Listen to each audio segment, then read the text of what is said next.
श्रीगुरुभ्यो नमः। हरिः ओम्। अग्ना विष्णो सजोषसे मा वर्धन्तु वाङ्गिरः। द्युम्नैर्वाजेभिरागतम्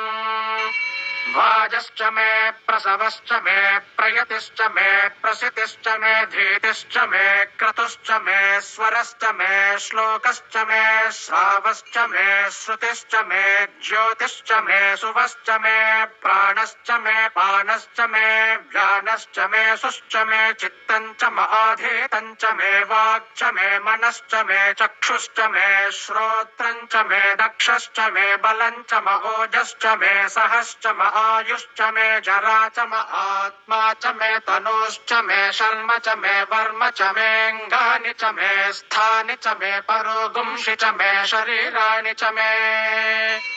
ज्येष्ठ्यं च आधिपत्यं च मे मन्युश्च मे भामश्च मे मश्च मेऽम्भश्च मे जेमा च मे महिमा च मे वरिमा च मे प्रथिमा च मे वर्ष्मा च मे द्राघुया च मे वृद्धं च मे वृद्धिश्च मे सत्यं च मे श्रद्धा च मे जगच्च मे धनं च मे वशश्च मे द्विषश्च मे क्रीडा च मे मोदश्च मे जातं च मे जनिष्यमानं च मे सूक्तं च मे सुकृतं च मे वित्तं च मे वेद्यं च मे भूतं च मे भविष्यच्च मे सुगं च मे सुपथं च मरुद्धं च मरिद्धिश्च मे क्लृप्तं च मे क्लिप्तिश्च मे मतिश्च मे सुमतिश्च मे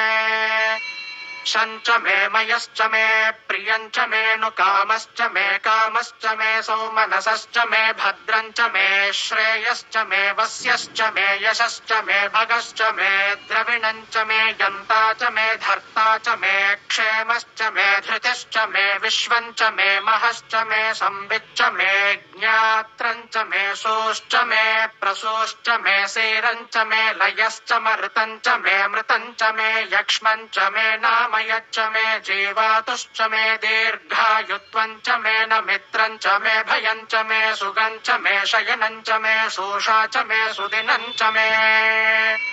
ऊर्च मे सूनृता च मे पयश्च मे रसश्च मे घृतं च मे मधु च मे सग्धिश्च मे सपेतिश्च मे कृषिश्च मे वृष्टिश्च मे जैत्रं च औद्भिद्यं च मे रयिश्च मे रायश्च मे पुष्टं च मे पुष्टिश्च मे विभु च मे प्रभु च मे बहु च मे भूयश्च मे पूर्णं च मे पूर्णतरं च मे क्षितिश्च मे कूयवाश्च मेऽन्नं च मे क्षुच्च मे व्रीहयश्च मे यवाश्च मे माषाश्च मे तिलाश्च मे मुद्गाश्च मे खल्वाश्च मे गोधूमाश्च मे मसुराश्च मे प्रियङ्गवश्च मे नवश्च मे श्यामाकाश्च मे नीवाराश्च मे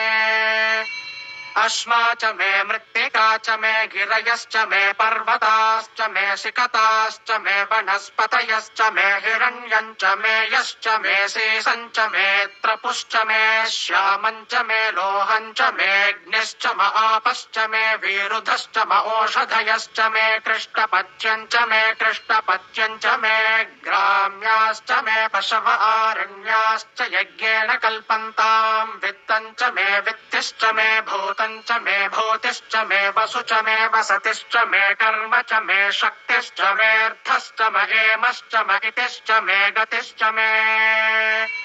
अग्निश्च म इन्द्रश्च मे सोमश्च म इन्द्रश्च मे सविता च म इन्द्रश्च मे सरस्वती च म इन्द्रश्च मे पूषा च म इन्द्रश्च मे बृहस्पतिश्च म इन्द्रश्च मे मित्रश्च म इन्द्रश्च मे वरुणश्च म इन्द्रश्च मे त्वष्टा च म इन्द्रश्च मे धाता च म इन्द्रश्च मे विष्णुश्च म इन्द्रश्च मेऽश्विनौ च म इन्द्रश्च मे मरुतश्च म इन्द्रश्च मे विश्वे च मे देवा